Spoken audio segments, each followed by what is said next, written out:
तो guys start करूंगा मैं जर्नल एंट्रीज के मीनिंग के साथ और फिर आपको धीरे धीरे इसके कॉन्सेप्ट की तरफ लेके चलूंगा। सबसे पहले जर्नल का मतलब क्या होता है। देखो अकाउंट्स में जब से हमने स्टार्ट करा है तब से मैं आपको कह रहा हूं कि हम लोग एक प्रॉपर रिकॉर्ड मेंटेन करते हैं of all the transactions which are taking place in the business. एक बिजनेस में जितनी भी ट्रांजैक्शंस हो रही हैं उन सब के हम लोग प्रॉपर रिकॉर्ड मेंटेन करते हैं।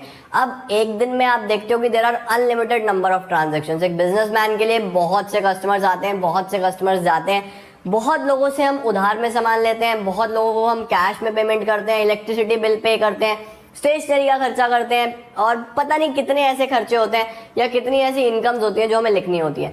क्या एक आम आदमी उसको अपने माइंड में याद कर सकता है? नहीं रख सकता। आपको याद ही नहीं रहेगा, आपका बिजनेस लॉस में चला जाएगा। तो ऐसा कुछ भी ना हो इसीलिए हम लोग डेट वाइज मैनर में, जिसको हम क्रोनोलॉजिकल ऑर्डर भी बोलते हैं या क्रोनोलॉजिकल मैनर भी बोलते हैं, हम सभी ट्रांजैक्शंस को एक बेसिक बुक में रिकॉर्ड करते हैं from source document. Source documents का मतलब होता है कि आपके बेसिक बिल्स वगैरह जो भी हर चीज के हैं, उन बिल्स में से, उन सोर्स डॉक्यूमेंट्स में से हम पहली बार जब एक फेयर एंट्रीज पास करते हैं उसको हम लोग बोलते हैं जर्नल।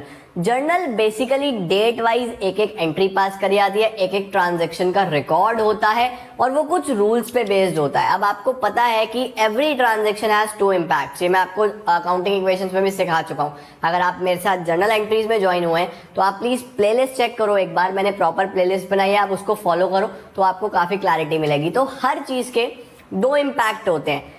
अब सिमिलरली आपको बेसिक अकाउंटिंग टर्म्स में बताया था कि अगर एक डेबिट है तो दूसरा क्रेडिट है। देयर आर टू साइड्स और two impacts of everything. One is debited तो द अदर इज क्रेडिटेड। अब उसको अगर जर्नल के फॉर्म में लिखना हो तो हम किस तरीके से लिखते हैं? तो जर्नल एंट्रीज प्रेजेंट करने के लिए हमारे पास ये तीन बेसिक रूल्स हैं जो आपको पता होने चाहिए।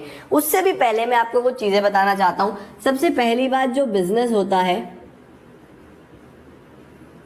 उसकी खुद की अपनी एक पहचान होती है, जो कि मैंने आपको सेपरेट लीगल एंटिटी कॉन्सेप्ट में भी समझाया है या बिजनेस एंटिटी कॉन्सेप्ट में भी समझाया है। और जो ऑनर होता है, ये जो ऑनर है, इसकी खुद की अपनी अलग पहचान है और बिजनेस की अपनी खुद की एक अलग पहचान है। अब हम जो ट्रांजैक्शंस रिकॉर्ड कर रहे हैं वो किसकी ट्रांजैक्शंस रिकॉर्ड कर रहे हैं? बिजनेस की। ऑनर तो अपनी खुद कर सकता है, बिजनेस अपनी ट्रांजैक्शंस खुद रिकॉर्ड नहीं कर सकता, तो उसकी ट्रांजैक्शंस हम एज अ ऑनर या एज एन इंडिविजुअल हम रिकॉर्ड करके देंगे। तो आप ये चीज ध्यान रखना कि आप जितनी भी ट्रांजैक्शंस रिकॉर्ड करोगे वो एक बिजनेस के पॉइंट ऑफ व्यू से करोगे। इसके बाद अगर मैं और आगे आपको लेके चलूं तो आपको ध्यान रखना है कि जब हम जर्नल एंट्रीज करेंगे तो जर्नल एंट्रीज को करने का एक फॉर्मेट है। एक फॉर्मेट के अंदर ही आपको जर्नल एंट्रीज करनी है। वो फॉर्मेट क्या होता है मैं अभी तो आपको शॉर्ट में बना के दिखाता हूं और फिर हम इसको फेयर में करेंगे। तो फॉर्मेट कुछ इस तरीके से होता है। ये हमारे कॉलम्स होते हैं। सबसे पहला कॉलम होता है डेट, कि कौन सी डेट पे कोई पर्टिकुलर ट्रांजैक्शन बिजनेस में हुई है। पर्टिकुलर्स में हम लोग एक्चुअल में एंट्रीज पास करते हैं। उसके बाद एक कॉलम होता है LF। LF बेसिकली क्या होता है? Ledger folio. इसका मतलब क्या होता है मैं आपको अभी बताता हूँ। उसके बाद होता है डेबिट अमाउंट। अब कोई चीज़ डेबिट हुई है तो क्रेडिट भी ज़रूर होगी। अगर सपोज आपने कोई सामान खरीदा है, आपके पास सामान आया तो पैसा आपके पास से गया भी। आपने कोई सामान बेचा है तो आपके पास से अगर सामान गया तो पैसा आपके पास आया भी। तो हर चीज के दो इम्पैक्ट होंगे, मिनिमम टू इम्पैक्ट्स। और इसीलिए हम बोलते हैं कि हमारा अकाउंट्स डबल एंट्री सिस्टम पे चलता है। डबल एंट्री सिस्टम क्या है? बेसिकली कि each and everything has two impacts, two sides होंगे ही होंगे। अब ये हमारा बेसिक फॉर्मेट होता है जिसमें कि लेजर फॉलियो का मतलब बेसिकली ये होता है गाइस कि सपोज आप लोग देख रहे हो कि आपने मिस्टर राम के साथ महीने में 10 बार ट्रांजैक्शंस करी हैं, तो मिस्टर राम की 10 जगह एंट्रीज आई होंगी। हम इन जर्नल एंट्रीज के बाद उन पर्टिकुलर सभी एंट्रीज के अलग अलग लेजर बनाते हैं। लेजर का मतलब आपको पता है? लेजर का मतलब एक पर्टिकुलर प्लेस पे सिर्फ एग्जैक्टली उन्हीं लोगों का नाम रिकॉर्ड करते हैं। जैसे हमने सपोज बिजनेस में एक महीने में 15 लोगों के साथ डील करा, ABCDEFGHIJKLMNOP 15 तक आप लोग काउंट कर लेना। अब अगर जर्नल एंट्रीज से ढूंढना हो कि वो 15 लोग कहाँ कहाँ कितना कितना पैसा देना है, कितना लेना है, तो बहुत मुश्किल है। तो जर्नल एंट्रीज करने के बाद हम उनके लेजर्स बनाते हैं। अब सपोज उनमें से एक है राम का लेजर हमने सपोज पेज नंबर 15 पे बनाया है, तो हम लोग राम की एंट्री के आगे लेजर फॉलियो में 15 डाल के चलेंगे। उससे क्लैरिफाई हो जाएगा कि राम के बेस जितनी भी एंट्रीज हैं वो सब एक ही जगह लेजर में कौन से पेज पे लिखी गई हैं, पेज नंबर 15 पे। तो लेजर फॉलियो बेसिकली कुछ भी नहीं होता, सिर्फ पेज नंबर होता है कि इन एंट्रीज का लेजर किस पेज पे बनाया गया है। गाइस ये आपको क्लियर हो गया होगा। अब इस फॉर्मेट के बाद हम लोग चलते हैं रूल्स की तरफ। अब मैं चाहूंगा कि मैं इस फॉर्मेट को हटा दूं, आप जल्दी से नोट कर लो। डेट में डेट का कॉलम, पर्टिकुलर्स में यहाँ हम एंट्रीज करते हैं, एलएफ में लेजर के लिए, पेज नंबर के लिए, डेबिट और क्रेडिट आपको अभी समझ में आ जाएगा। ये फॉर्मेट नोट डाउन कर लो। इसके बाद अब मैं आपको बताता हूँ रूल्स कितने होते हैं। तो देखो रूल्स बेसिकली 3 होते हैं। सबसे पहला रूल जिसका नाम हम लोग बोलते हैं, इसको हम लोग बोलते हैं रियल अकाउंट का रूल। ये होता है रियल अकाउंट। ये रूल होता है पर्सनल और ये होता है नॉमिनल। अब गाइज रियल, नॉमिनल, पर्सनल में डिफरेंस क्या है? देखो जो रियल अकाउंट का रूल है ये हमारे पास बेसिकली एसेट से रिलेटेड एंट्रीज को रिकॉर्ड करता है। जो पर्सनल अकाउंट का रूल है ये बेसिकली पर्सन्स के, पर्सन नेचुरल पर्सन भी हो सकते हैं, आर्टिफिशियल पर्सन भी हो सकते हैं। नेचुरल मतलब मैं और आप, आर्टिफिशियल यानी कंपनीज, ऑर्गेनाइजेशंस, वो भी तो इंसान है, जैसे बिजनेस की अपनी पहचान है। नॉमिनल हमारे पास खर्चों से रिलेटेड होता है, एक्सपेंसेस, लॉसेस, इनकम्स, गेन्स। तो ये आप ध्यान रखना, अगर किसी एसेट के बारे में बातचीत हो रही है, एसेट आ जा रहा है, तो वो रियल अकाउंट का रूल में लगेगा। पर्सनल पर्सन से रिलेटेड और नॉमिनल एक्सपेंसेस लॉसेस से। अब देखो रूल्स हैं क्या बेसिकली, इनके नाम आप लोगों ने नोट डाउन कर ही लिए होंगे। रियल अकाउंट बोल रहा है debit what comes in, business में जो भी आएगा उसको डेबिट कर देना। क्रेडिट व्हाट गोज आउट, जो भी जाएगा उसको क्रेडिट कर देना। व्हाट कम्स इन, अगर कुछ आया है तो डेबिट करना है, व्हाट गोज आउट, कुछ गया है तो क्रेडिट करना है। ये हमारा फर्स्ट रूल हो जाता है। अगला होता है डेबिट द रिसीवर, जो रिसीव करने वाला है उसको डेबिट करना है।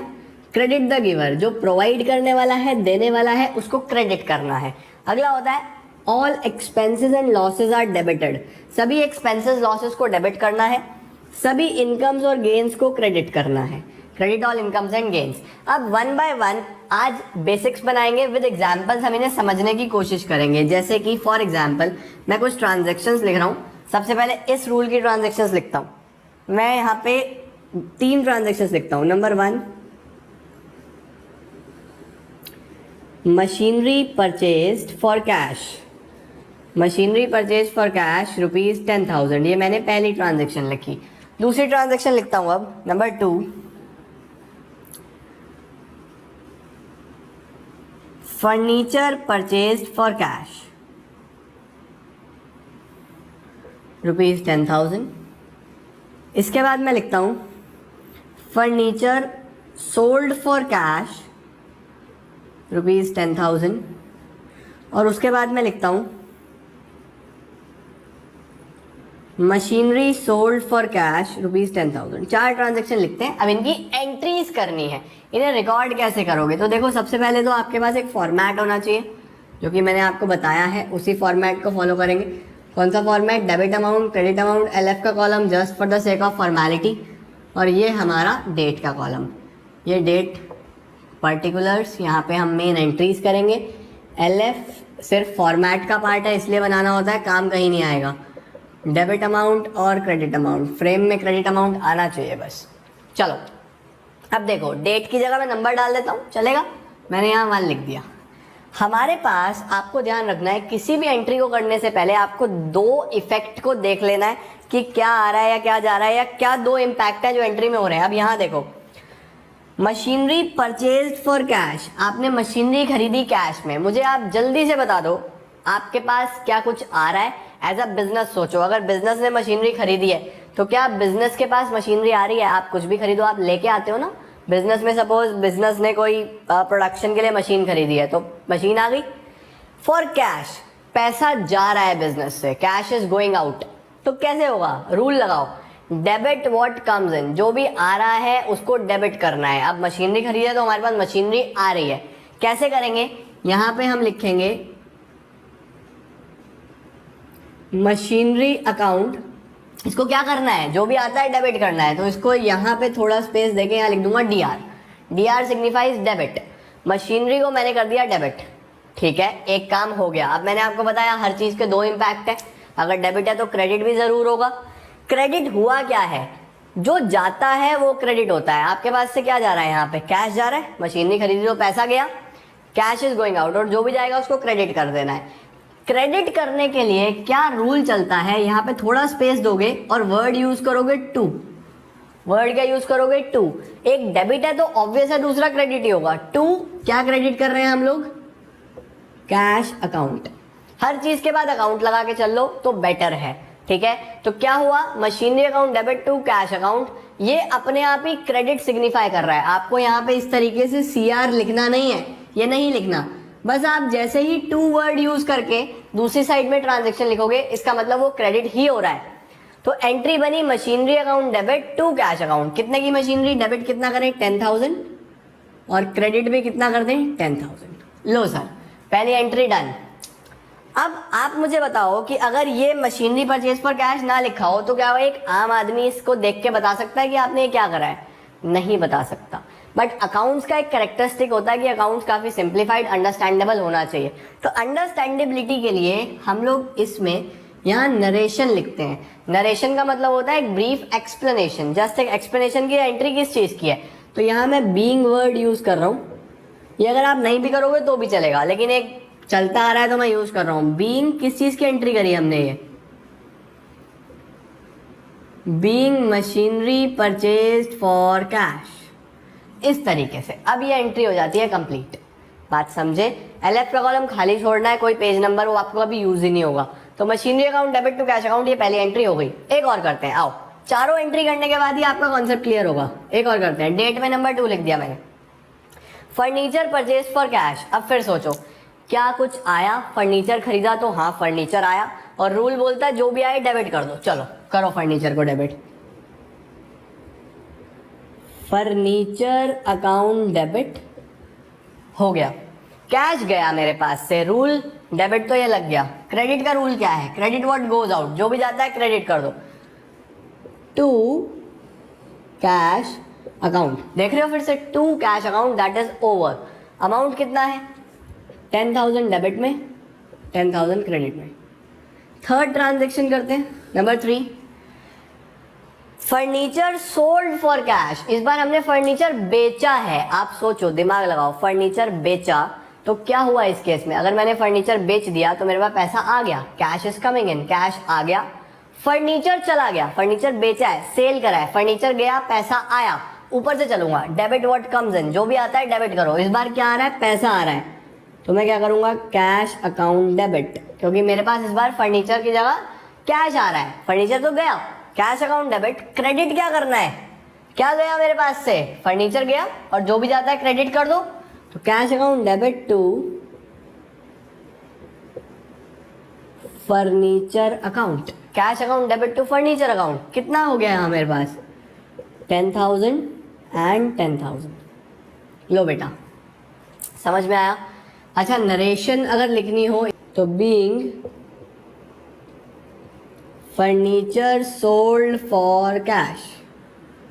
ये कुछ नहीं होता, एक तरीके से हम यही दोबारा लिख रहे होते हैं ताकि सामने वाले को समझ में आता रहे, बस। बात समझे। अच्छा, अगर फोर्थ करना हो मशीनरी सोल्ड फॉर कैश, चलो दिमाग लगाओ जल्दी जल्दी सब लोग। फर्नीचर सोल्ड फॉर कैश क्या करोगे, नहीं मशीनरी है इस बार, तो मशीनरी सोल्ड फॉर कैश। तो अगर मशीनरी बेची, पैसा आया और मशीनरी गई, पैसा आया मशीनरी गई, तो अल्टीमेटली मेरे पास रूल के हिसाब से चलूँ तो डेबिट व्हाट कम्स इन, जो भी आया डेबिट कर दो। कैश आ रहा है, cash account debit. Credit what goes out, जो जा रहा है उसको क्रेडिट कर दो टू मशीनरी अकाउंट। कितना 10,000 10,000। देखो जी, नरेशन क्या लिखूंगा, being machinery sold for cash.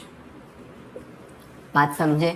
इस तरीके से हम लोग पहला वाला रूल पे बेस्ड एंट्रीज करते हैं, समझे। आओ कुछ और एंट्रीज देखेंगे, कुछ एंट्रीज और करेंगे, बट वो एंट्रीज करने से पहले मुझे आपको कुछ चीज़ें बतानी है। और क्या बतानी है, देखो जब भी हम बिजनेस में डीलिंग करते हैं, जब भी हम बिजनेस में डीलिंग करते हैं तो वो डीलिंग दो तरीके की होती है। एक होती है कैश में, एक होती है क्रेडिट में। कैश का मतलब है यहाँ पे कि हमारे पास पैसा आ रहा है या पैसा जा रहा है, और क्रेडिट का मतलब है यहाँ पे उधार। This credit is not the right hand side of account, ये राइट हैंड साइड नहीं है।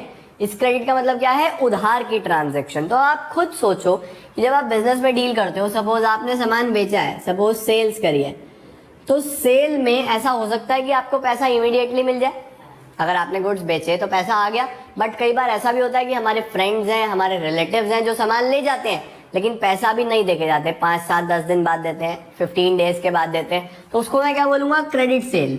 तो sale can be cash sale अगर पैसा हाथों हाथ मिल गया, और क्रेडिट सेल अगर पैसा नहीं मिला। सिमिलरली परचेजेस, ऐसे ही कई बार हम सामान खरीदते हैं तो इमीडिएटली अगर पैसा दे आते हैं तो वो कैश परचेजेस, नहीं दे के आए कुछ टाइम बाद देंगे तो वो क्रेडिट परचेजेस। अब आप आइडेंटिफाई कैसे करोगे क्वेश्चन में कि ये कैश सेल परचेज है या क्रेडिट सेल परचेज है?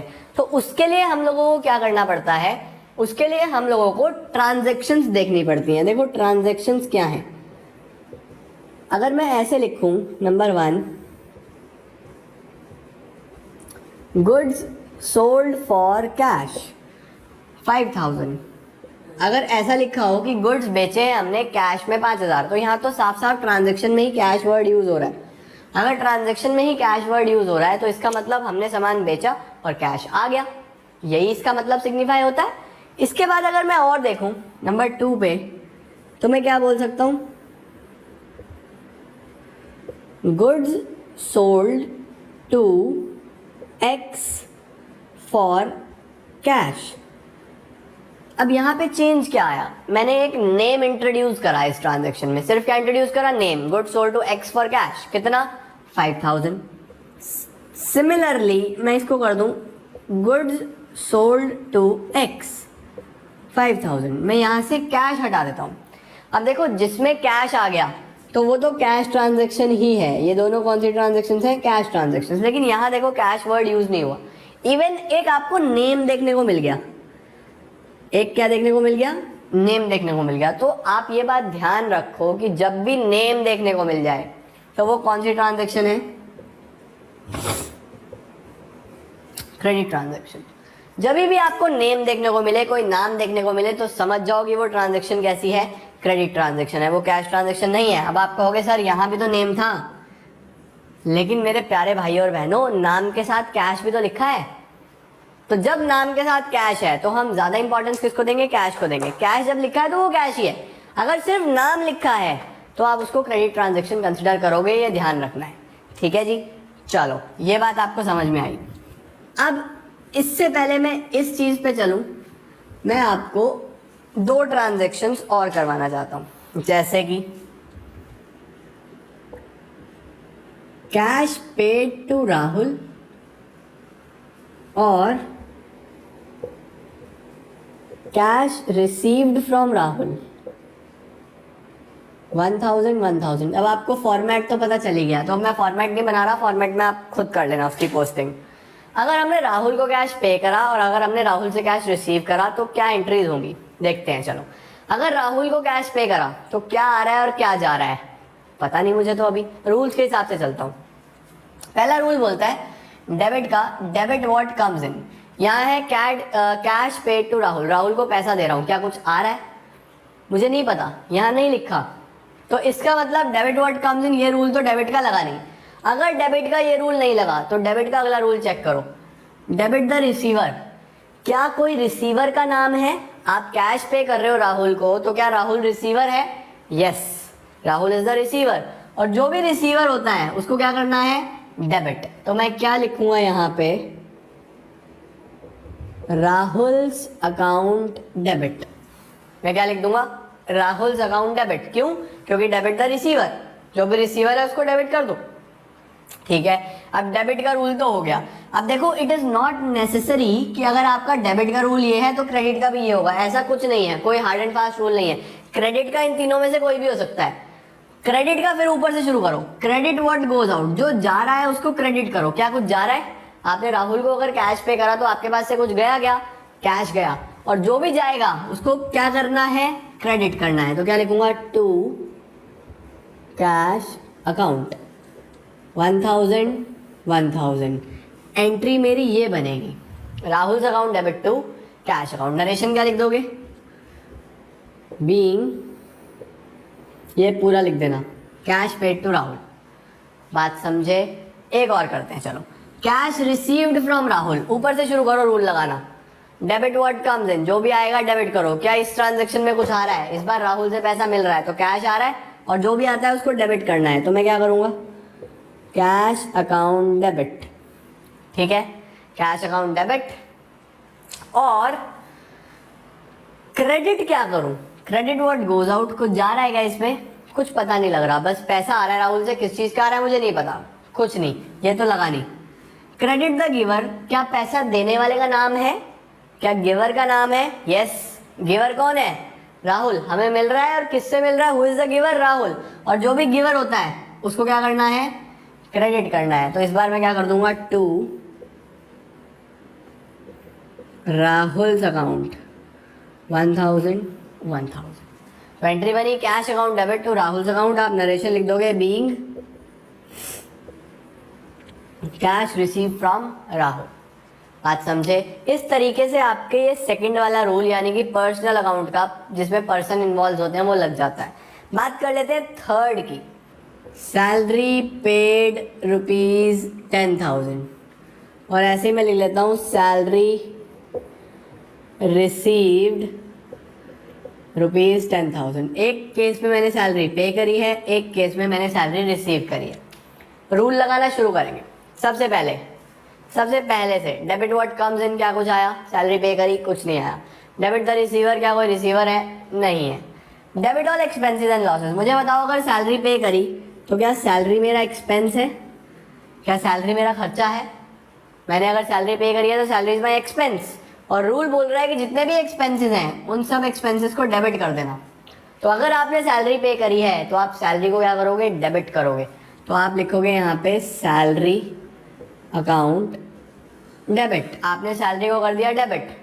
क्रेडिट की बात करूं तो पहला रूल ही लग जाएगा। देखो, क्रेडिट व्हाट गोज आउट, आपके पास से अगर कुछ भी जा रहा है तो क्रेडिट कर दो। आपने सैलरी पे करी तो आपके पास से कैश गया, भाई सैलरी दे रहे हो तो कैश जा रहा है ना, तो जो भी जाता है उसको क्रेडिट कर दो टू कैश अकाउंट 10,000।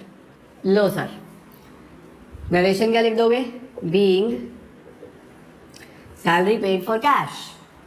बात समझे आप लोग? क्लियर हुआ? अब बात करते हैं इसकी। सैलरी रिसीव 10,000, आपको सैलरी मिली है इस बार 10,000।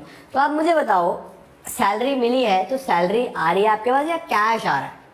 सैलरी सिर्फ उसका नाम है, आता क्या है? कैश आता है। सपोज आप कहीं जॉब करते हो और आपको कहा जाए कि आपको सैलरी मिल रही है, आपने कहा हाँ 2 सैलरी, ये एक कपड़ा है इस पे लिख दिया सैलरी, लो पकड़ो अपनी सैलरी। क्या आप इससे खुश होगे? नहीं, आपको पैसे से मतलब है, पैसा चाहिए। तो जब सैलरी मिलती है तो हम उसको नाम सैलरी देते हैं, लेकिन मिलता तो कैश ही है। तो डेबिट व्हाट कम्स इन, जो भी आए डेबिट कर दो। क्या आ रहा है? Cash, cash account debit. Credit what goes out, क्या कुछ जा रहा है मुझे नहीं पता, क्या कोई गिवर है मुझे नहीं पता। Credit all incomes and gains, जब सैलरी मिल रही है तो आपको इनकम हो रही है क्या? यस, और जो भी इनकम होती है उसको क्रेडिट करना है। तो cash account debit to salary account 10,000। यहाँ आप ट्रांजेक्शन में नरेशन लिखोगे बीइंग सैलरी रिसीव्ड ₹10,000, लिख लेना यहाँ पे। बात समझे? तो इस तरीके से हमारे पास कुछ बेसिक्स एंट्रीज होती हैं जो आपको ध्यान में रखनी होती हैं। आज की लास्ट एंट्रीज मैं आपको कराने वाला हूँ और फिर हम आज के वीडियो को समाप्त करेंगे। क्या है लास्ट एंट्री? देखो, लास्ट एंट्री है गुड्स से रिलेटेड। अब आपको ध्यान रखना है कि गुड्स को जर्नल एंट्रीज में आपने कभी गुड्स नहीं लिखना। गुड्स होते क्या है? वो सामान जो आपने बेचने के लिए खरीदा है या जिसमें आप बिजनेस करते हो। सपोज मेरा कपड़े का काम है, तो अगर मैंने कोई कपड़ा खरीदा है बेचने के लिए तो उसको मैं अपना गुड्स बोलूँगा, ठीक है। सपोज मेरा काम कपड़े का और मैं मशीन खरीद रहा हूँ तो वो गुड्स नहीं है, वो मशीन ही है।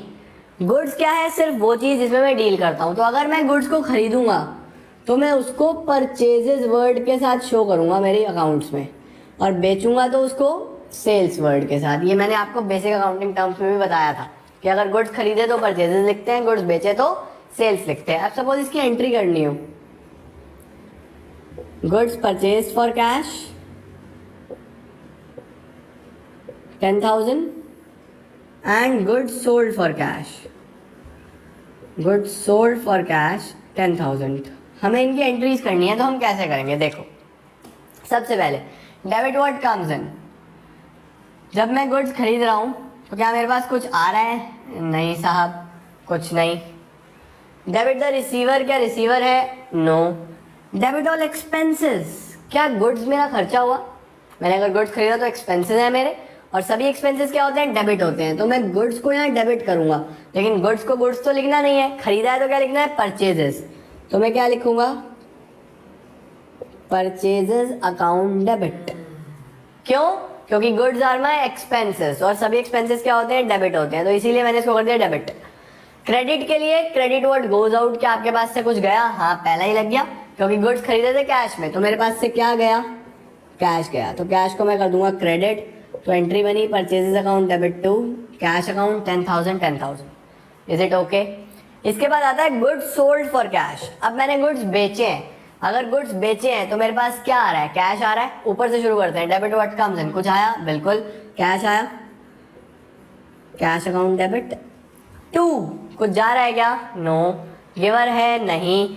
जब सामान बेचा तो मेरी इनकम हो गई, और सभी इनकम्स क्रेडिट होती हैं, तो टू क्या लिखते हैं हम लोग? Sales account. Sale is your income, 10,000 10,000। Narration यहाँ क्या लिख दोगे? Being goods purchase for cash. यहाँ क्या लिख दोगे? Being goods sold for cash. तो इस तरीके से हमारे पास ये सभी ट्रांजेक्शन्स हो जाती हैं। बात समझे आप लोग? क्लियर हुआ यहाँ पे? अब उधार वाली अगर एंट्री हो जाए, अगर मैं यहाँ पे कर दूँ, थोड़ा सा चेंज कर दूँ, आज तो वीडियो ख़त्म करने का मन ही नहीं कर रहा है, मन कर रहा है पढ़ाता रहूँ। देखो, अगर ये कर दूँ मैं, goods purchased from X 10,000 and goods sold to X 10,000। अगर हम ऐसा कर दें कि गुड्स खरीदे 10,000 के और गुड्स बेचे भी 10,000 के, तो अब मुझे बताओ, अगर हमने गुड्स परचेज करे एक्स से, तो देखो नेम है, मैंने आपको बताया जब भी नेम होगा तो वो उधार की ट्रांजैक्शन है, क्रेडिट ट्रांजैक्शन है, यानी पैसा आया नहीं है, पैसा गया भी नहीं है इसके अंदर। ठीक है, तो गुड्स खरीदे हैं तो गुड्स तो मेरे एक्सपेंसेस हैं, और सभी एक्सपेंसेस डेबिट होते हैं, तो परचेजेस अकाउंट डेबिट हो गया। Purchases account debit. क्रेडिट क्या करूं? क्रेडिट व्हाट गोज आउट, क्या कुछ जा रहा है? खरीदा जरूर है लेकिन पैसा नहीं दिया, नाम है का मतलब क्रेडिट है, पैसा नहीं दिया तो कुछ नहीं गया। क्या गिवर का नेम है जिससे सामान लिया है? क्या गिवर का नेम है? यस, नेम है एक्स, और गिवर को करते हैं क्रेडिट, तो टू एक्स अकाउंट कितना? 10,000 10,000। एंट्री बनी purchases account debit to X account. Is this clear? समझ में आया आपको? Narration, being goods purchase from X. यहाँ आ जाऊँ, अगर मैं गुड्स सोल्ड टू एक्स, मैंने गुड्स बेचे हैं, सामान बेचा है एक्स को, अगर सामान बेचा तो या पैसा आया होगा या उधार पे होगा, लेकिन यहाँ नाम है, नाम का मतलब पैसा नहीं आया, तो debit what comes in? No. Debit the receiver, क्या रिसीवर का नेम हमें पता है? Yes. Who is the receiver? X, तो मैं कहूँगा X account debit. Credit what goes out? No. Credit the giver? No. सामान बेचा तो इनकम हुई, सेल, तो क्रेडिट क्रेडिट ऑल इनकम्स की मदद से हमने लिख दिया टू सेल्स अकाउंट। कितना? 10,000 10,000। नरेशन क्या कर दोगे? Being goods sold to X. इनको फॉर्मेट्स में डाल लेना यार प्रॉपर तुम लोग प्लीज। एक डेबिट का column, debit amount, credit amount, एक LF, पर्टिकुलर डेट, इस तरीके से फॉर्मेट बना देना पूरा। ठीक है, ये हो जाती है हमारी कुछ बेसिक्स एंट्रीज जो मैंने आपको तीनों रूल्स पे बेस्ड आपको बताई। काफ़ी इंपॉर्टेंट है और मुझे लगता है ऐसा कि आपको समझ में आ जाना चाहिए, और आप इस पे बेस्ड काफ़ी स्टार्टिंग के 3 4 5 इलस्ट्रेशन या क्वेश्चन अपनी बुक के कर पाओगे। नेक्स्ट लेक्चर में इसको और आगे लेके चलेंगे और कुछ नई चीज़ें डिस्कस करेंगे और डिटेल में डिस्कशन करेंगे on journal entries. That's all for today guys. Video अच्छी लगे तो अप्रिशिएट कर देना, लाइक कर देना और सभी फ्रेंड्स के साथ शेयर करना। Thank you so much.